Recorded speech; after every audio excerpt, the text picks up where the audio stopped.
sommes maintenant arrivés au dernier module de la formation niveau 1. Module 6, Risk Management et Psychologie des traders. Donc c'est le dernier module dans la formation niveau 1. Donc il y a la deuxième formation qui est plus avancée, mais ce module est vraiment le plus important dans toute cette histoire. Le Risk Management et la Psychologie des traders. Qu'est-ce que c'est que le Risk Management?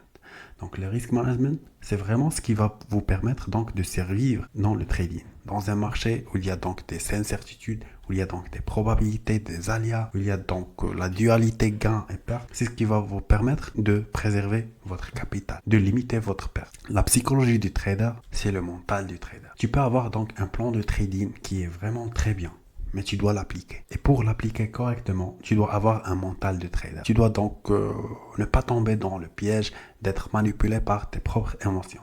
Donc ce n'est pas un combat contre toi et le marché. Non, c'est un combat contre toi et toi-même. Toi et tes émotions, d'accord? Et donc ce module est très important. Prière de garder en tête tout ce que je vais donc évoquer. Et ça, c'est vraiment ce qui fait la différence entre un trader perdant et un trader rentable. Donc le risk management, ou bien management de risque, gestion des risques, c'est une discipline qui vise donc à identifier, modérer, réduire ou éliminer un risque donné. Donc nous, puisque on va opérer dans les marchés financiers, donc on sait qu'il y a donc le risque de perdre, voilà, son capital. Il y a donc, on est dans un marché volatile, il y a donc la volatilité, ça peut nous causer donc des pertes.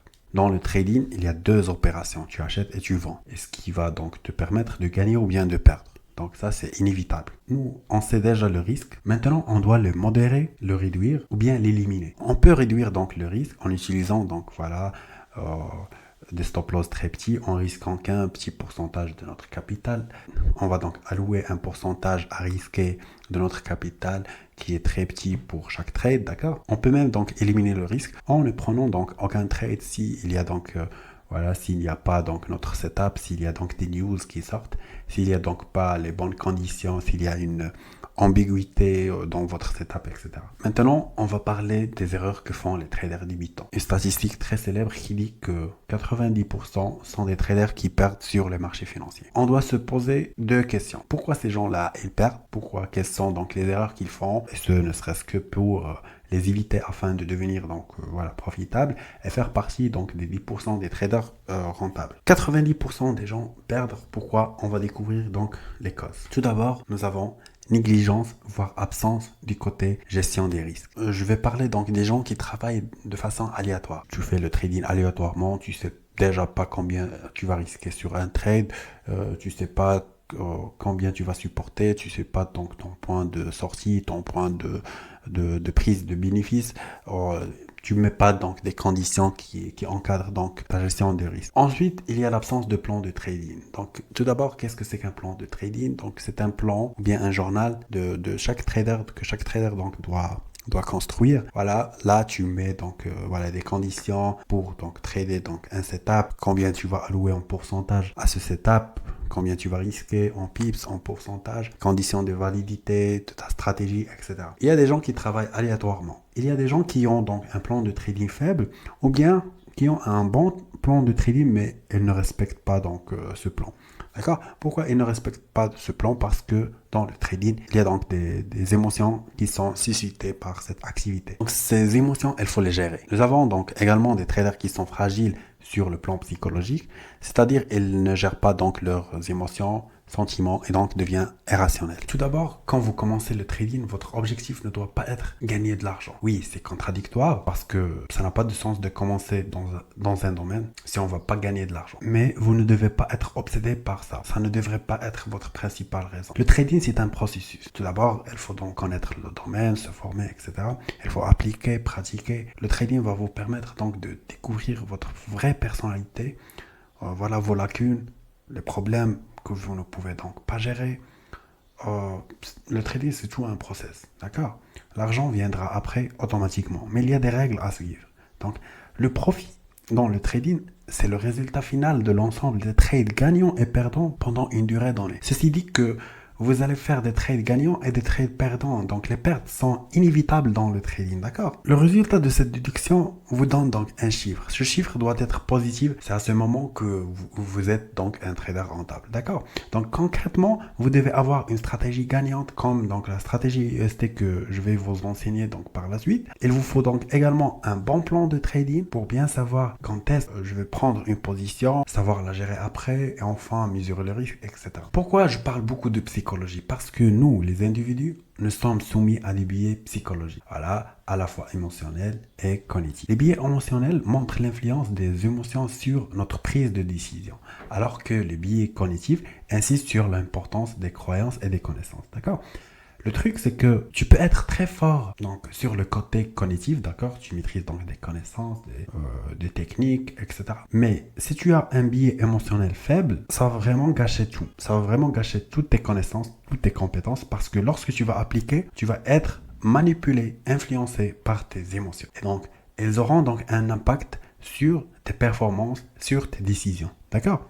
Les traders redoutent souvent plus sur les pertes et n'apprécient que les gains, d'accord? Mais ça doit être quelque chose de normal. Pourquoi? Parce que dans le trading, il y a cette dualité gain-perte. C'est quelque chose de normal. Personnellement, en une journée de trading, si je gagne un montant ou bien je le perds, ça ne me fait ni froid ni chaud. Pourquoi? Parce que je me concentre pas sur les performances que je fais en une seule journée, mais je sais bien que j'ai une série de trades que je dois réaliser. Je sais très bien que mon profit ou bien mon résultat, ça sera donc la déduction de l'ensemble des gains et des pertes que j'ai réalisées pendant une période donnée, pendant une série de trades que j'ai fait. D'accord? Lorsque vous tradez donc pendant votre journée, vous réalisez donc un gain. Alors, nous, on est avant tout donc des day traders. Je vais vous enseigner donc la stratégie UST, c'est une stratégie intraday. Ça permet donc de donner ou bien de faire un seul trade pendant une journée. 1, 2 maximum. Il n'y a pas 3 ou bien 4. D'accord? Il y a 2 cas où ça donne 2 signaux, mais généralement c'est 1. Donc, on va faire un seul trade pendant la journée. Et donc, si on va réaliser des gains avec ce setup, avec un seul trade, vous savez bien que vous devez pas être content. Pourquoi? Parce que on a un mois qui nous attend. D'accord? On a encore des jours que l'on doit donc trader. Vous savez comment vous devez donc vous comporter? C'est comme lorsque un joueur de football qui marque donc un but et ne célèbre pas. C'est comme ça que vous devez donc vous comporter avec les gains. Pour les pertes, lorsque vous perdez donc ce que vous avez fixé dans votre plan de trading, une somme minimale, donc ça, vous devez pas être fâché avec ça. C'est la même chose, donc vous avez encaissé une perte, on s'en fout. Demain, on va trader un autre setup. On peut donc compenser le risque. C'est ce qu'on va voir encore avec donc la partie réservée au calcul, etc. On va voir la notion du risk reward, etc. Vous allez comprendre que nous on se focalise sur une série de trades, d'accord? Et on sait que les probabilités elles sont en notre faveur. Il va y avoir donc des pertes, mais on sait que les gains elles vont compenser largement les pertes et on va finir profitable, d'accord? Quand est-ce que moi je suis fâché si par exemple j'ai perdu? C'est lorsque je vais faire donc un trade hors setup ou bien lorsque je vais pas donc respecter quelque chose de mon plan de trading. Voilà pourquoi je vais être fâché, non pas parce que j'ai perdu, mais parce que je me sens faible, parce que j'ai pas pu me contrôler, parce que j'ai pas pu exécuter donc mes propres consignes. Je me sens faible devant moi-même, tu vois le truc.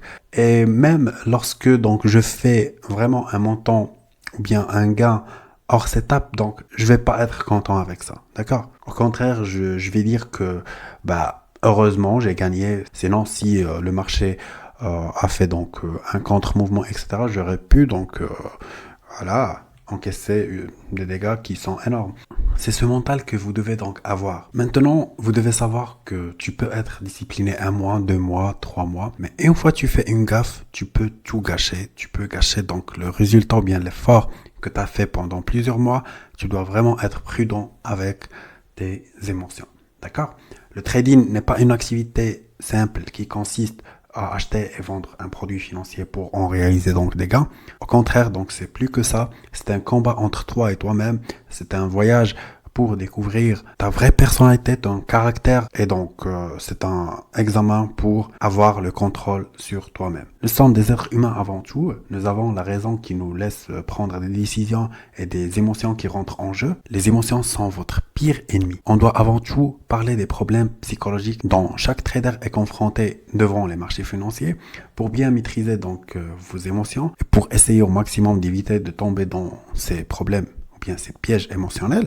Donc tout d'abord, vous devez donc bien les connaître. Donc moi, je vais présenter à l'avance les problèmes que vous allez ou bien vous pouvez fréquenter pendant votre trading. Les problèmes émotionnels que vous pouvez rencontrer. L'impulsivité, l'euphorie, cupidité, panique, l'inertie, l'autodestruction. On va voir ça en détail. Commençons par l'impulsivité. La précipitation en trading peut être causée par l'impatience du trader, souvent associée à des états émotionnels tels que l'euphorie ou la déprime. Surtout dans les situations suivantes. Donc après une longue période d'attente, le trader peut devenir impatient et agit précipitamment pour saisir la prochaine opportunité. Donc ici on parle du FOMO, Fear of Missing Opportunity, donc en anglais. Le fait d'attendre beaucoup et tu n'as pas donc ton setup et tu vas dire que le marché elle va bouger et je vais rater donc un mouvement. Voilà, cette impatience va te pousser à donc prendre une décision qui est pas bonne hors ton setup.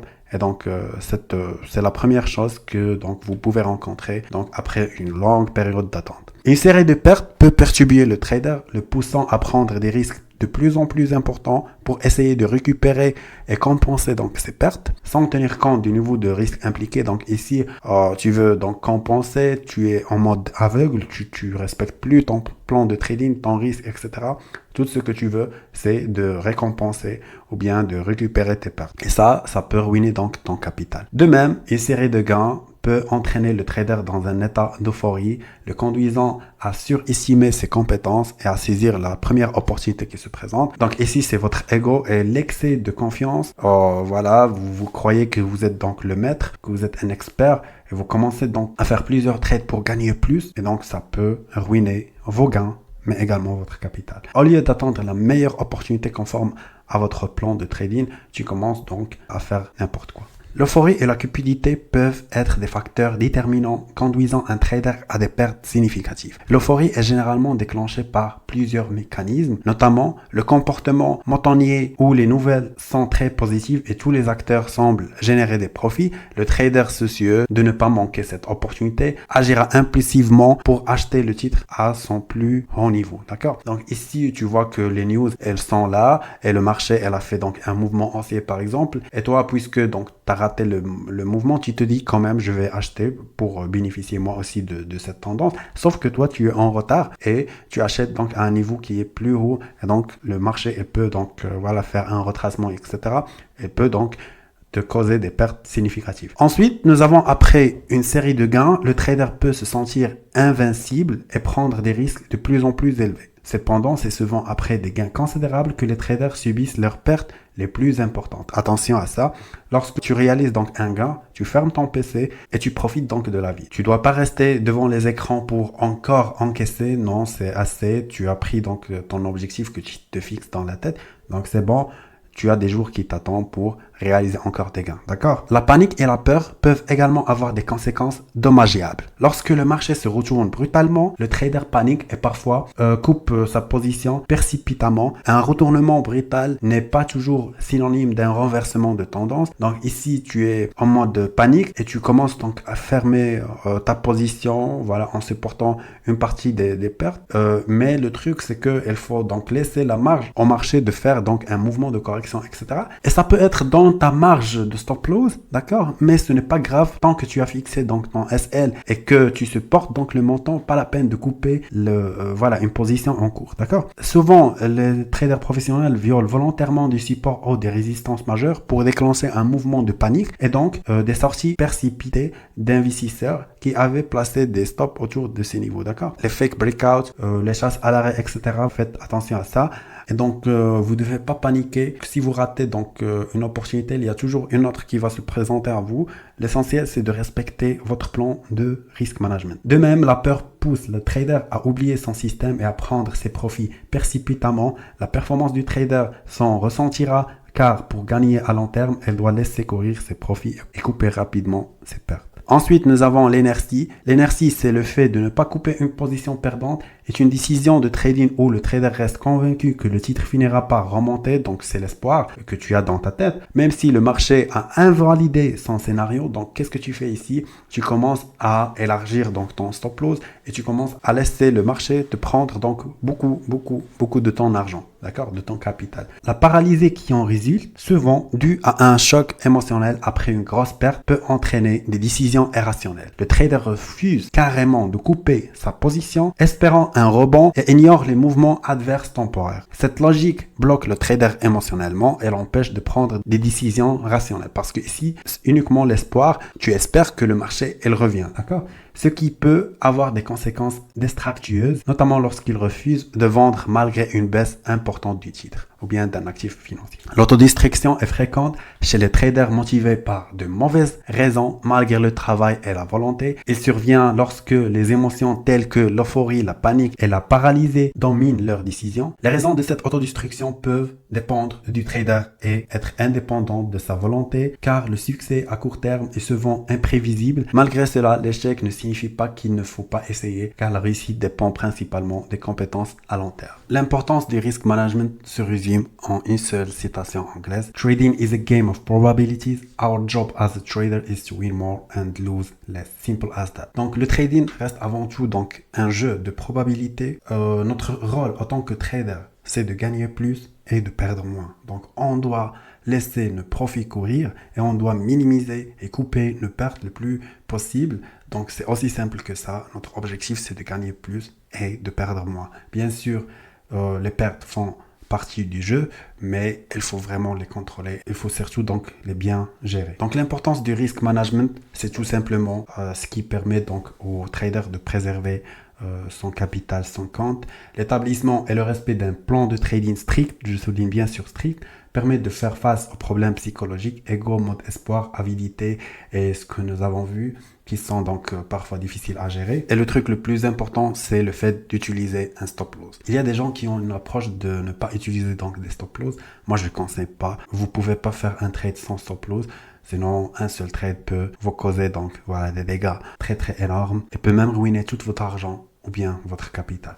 Donc cette image illustre parfaitement le stop loss.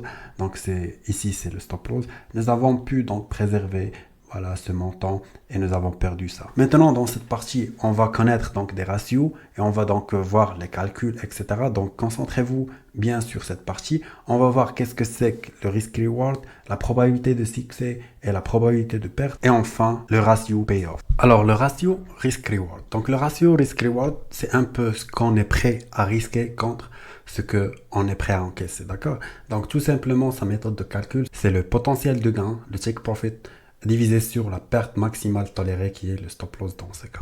Nous avons ici des exemples. Donc ici nous avons un stop loss de 30 pips et un TP de 60 pips. Pour les pips, donc ne vous inquiétez pas, je vais les expliquer en détail. Mais en gros, c'est un peu l'unité de mesure que l'on utilise dans les marchés financiers, d'accord? Donc ici, moi je vais risquer 30 points pips et donc je suis prêt à gagner 60. Donc ici, le ratio donc se calcule TP sur SL. Donc le take profit sur le stop loss, 60 sur 30. Donc ça va nous donner 2, ça veut dire on est prêt à gagner 2 fois ce qu'on a risqué, d'accord? Donc ici le SL, l'exemple du SL30 et d'un TP90, donc nous donne un risk reward 3-1, d'accord? On est prêt à gagner 3 fois ce qu'on a risqué, d'accord? La probabilité de succès et de perte. Donc la probabilité de succès, c'est le nombre de positions gagnantes sur le total des positions. Donc nous, en tant que trader, par exemple, nous avons fait 20 positions et nous avons donc comme résultat 15 positions gagnantes et 5 positions perdantes. On va calculer notre probabilité de succès de la manière suivante. Donc 15 divisé sur 20, ça va nous donner 75%. Donc 15 positions gagnantes divisé sur le total des positions, ça va nous donner un taux de 75%. Pour la probabilité de perte, donc c'est 5 positions perdantes divisé sur 20, le total des positions, donc c'est 25. Donc voilà, c'est très important de calculer sa probabilité de perte et de succès pour, surtout si tu es en train de backtester une nouvelle stratégie ou bien un nouveau système de trading. Maintenant, le ratio payoff. Le ratio payoff, est un indicateur statistique qui permet de mesurer aussi bien la performance du trader que sa compétence. Elle est calculée sur l'ensemble des transactions effectuées au sein d'une journée, séance. Le payoff ratio, donc c'est le gain moyen divisé sur la perte moyenne. Si nous avons par exemple un ratio payoff supérieur à 2, donc ça veut dire que c'est positif, c'est bien. Contrairement à un ratio inférieur à 2, donc c'est pas bien, c'est inférieur. Et donc on doit rectifier des choses, modifier des choses et optimiser donc notre système et notre performance. Maintenant, comment calculer ces pips? Nous avons dit que les pips, ce sont donc, pip, c'est l'unité de mesure dans les marchés financiers. Ici, nous avons une cotation de l'euro USD, de la paire de devises euro USD, donc l'euro contre le dollar. Ici, donc, comme vous remarquez, il y a un chiffre et puis donc des chiffres après la virgule. Ici, nous avons donc ce dernier chiffre, c'est 0,1, c'est l'équivalent de 0,1 pip. Celui-là, c'est 1 pip. Donc, le troisième chiffre, donc c'est 10 pips. Celui-là, c'est 100 pips. Celui-là, c'est 1000 pips, etc.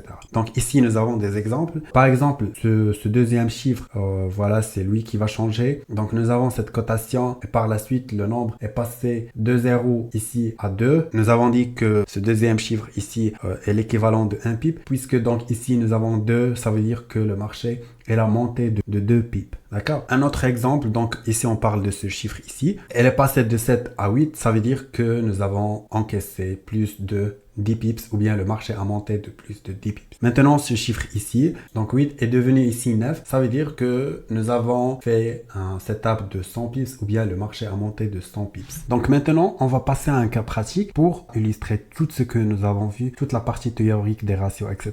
Maintenant, on suppose que nous avons un capital de $1500 et nous avons donc précisé que notre risque, ça sera 3% de notre capital. Ça veut dire qu'on va risquer 3% par trade. Pour le calculer, donc on va multiplier le capital fois 3%, ça va nous donner donc 45. $45, c'est ce qu'on va risquer par trade. Maintenant, si on suppose que notre SL en pips, c'est 30 pips, donc on doit calculer la taille de position. Ici, donc, j'ai fait un barème pour vous. Ici, donc, c'est la taille de position. Qu'est-ce que c'est que la taille de position? Par exemple, à chaque pips, je veux, moi, générer $1, par exemple. Donc ici, nous avons un lot size de 1, ça nous donne donc $10 à chaque pip. Ici, nous avons 0,10, ça nous donne $1 par rapport à chaque pip. 0,01, donc le marché, si elle monte de 1 pip ou bien elle diminue de 1 pip, on va gagner ou bien perdre 0,1$. D'accord? Donc maintenant, qu'est-ce qu'on va faire? On doit calculer la taille de position optimale pour notre capital et notre risque. Donc, qu'est-ce qu'on va faire? On va prendre donc le risque qu'on va risquer, donc 3%. On va la diviser par 30 parce que maintenant, moi, je suppose que je vais utiliser un stop loss de 30 pips. Donc, ça va nous donner 1,5. 1,5, donc je dois chercher le lot size idéal pour 1,5, donc ici nous avons 0,10, nous donne donc $1, donc il me faut donc une taille de position qui me donne 1,5$, donc qu'est-ce qu'on va faire? Bien sûr, la règle de 3, nous avons donc la taille de position, c'est ce qu'on est en train de chercher, ici donc c'est 1,5, maintenant qu'est-ce que je vais faire? Je vais multiplier 1,5 fois 0,10 divisé sur 1. Donc, c'est ce que je vais faire ici. 0,10 fois 1,5, ça va nous donner 0,15. C'est le lot size idéal que je dois utiliser donc, et qui me permet donc de ne perdre que 45 en utilisant un stop loss de 30 pips. D'accord? Donc, ça, c'est plutôt pour le trading avec un compte personnel chez des brokers qui ont donc cette logique. Passons maintenant à cet exemple. Supposons que mon risk reward est de 1. Ça veut dire je vais risquer 2 fois ce que je pourrais donc encaisser. On va prendre donc l'exemple de 3 positions et donc 2 positions elles sont en perte et une position en gain. Donc cet exemple n'inclut pas les commissions du broker parce que c'est quelque chose qui dépend donc du broker. Vous devez l'inclure dans votre calcul. Par exemple, j'ai perdu 2 positions ici. Donc nous avons le cas de 2 positions qui sont en perte. Moi, j'ai déjà limité donc le risque. Donc je vais risquer uniquement 45 par trade puisque j'ai perdu 2 positions. Donc c'est 45 fois 2. Donc c'est moins $90. Alors, une position gagnante, donc avec un risk reward 1-2, ça veut dire que j'ai risqué 30 pips, mais je suis prêt à gagner 60 pips. D'accord? Donc ici, ça veut dire ce que je vais gagner, c'est x2. Dans ce cas, donc j'ai perdu moins 90 et j'ai gagné 90. 45 fois 2, donc dépendant du reward, donc ça nous donne 90. Ici, donc je peux dire que je suis à break-even. Ça veut dire ce que j'ai perdu, je l'ai gagné, donc j'ai compensé les pertes. Et donc, même en ayant donc voilà 2 positions perdantes, une seule position vient pour compenser donc déjà les pertes antécédentes, voilà, avec un risk reward de 1. Pour le cas du risk reward 3-1, donc on va prendre 3 positions, 2 on perd toujours et une en gain. Donc ici j'ai perdu 45 fois 2, ça veut dire j'ai encaissé une perte de moins 90 $. Et pour les gains, puisque mon risk reward c'est 3, donc j'ai gagné 3 fois ce que j'ai perdu, donc 45 fois 3, ça va nous donner donc 135 $. Et donc dans ce cas, donc j'ai gagné 135 moins 90, ça va nous donner donc voilà 45 comme gain. Donc ici je suis toujours gagnant même si j'ai perdu 2 positions, une seule position vient compenser donc les pertes, 90 déjà, et je sors gagnant avec un montant de 45. Ici, c'est uniquement pour vous montrer donc l'importance du risk management et du ratio risk-reward. Donc ça veut dire, même si vous perdez 2 positions, la troisième, elle va venir pour compenser donc les pertes, ou bien même sortir gagnant dans l'affaire. Donc concrètement, le premier setup du risk-reward de 1, ça ressemble à ça. Ça veut dire, mon risque, c'est ça, c'est 30 pips. D'accord, ici c'est 30 pips. Et le TP c'est 60 pips. Ça veut dire donc je suis prêt à gagner 2 fois ce que je suis prêt à perdre. Et pour le cas du risk reward 3-1, donc une position qui ressemble à ça, donc je suis prêt à gagner 3 fois ce que je risque. Maintenant je vous ai montré comment calculer donc voilà son risque, sa taille de position, etc. Ceci concerne donc le trading avec un compte personnel en utilisant donc des brokers de Forex ou bien de CFDs, etc. Maintenant, pour le cas du Nasdaq, en utilisant donc les pop firms, il y a une autre logique. Tout d'abord, il y a 2 types de contrats. Le contrat, c'est la position, d'accord? Il y a ce qu'on appelle micro et mini contrat. Donc, je m'explique. Maintenant, nous avons ici une cotation, exemple, du prix du Nasdaq. Cotation, c'est le prix du Nasdaq.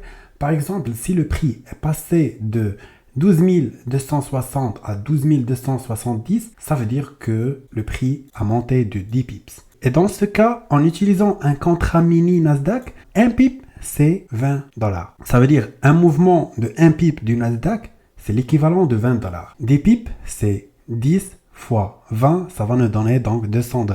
10 pips sur le Nasdaq, c'est 200 $. Maintenant, avec un contrat micro Nasdaq, tout d'abord, un contrat mini, c'est l'équivalent de 10 micro-contrats. Donc, il faut diviser par 10. Sur un micro-contrat, le PIP, c'est l'équivalent de 2 $ dans le cas du micro-contrat Nasdaq. Donc, ça, c'est la logique des comptes pop firmes en tradant donc les futures, le Nasdaq, etc.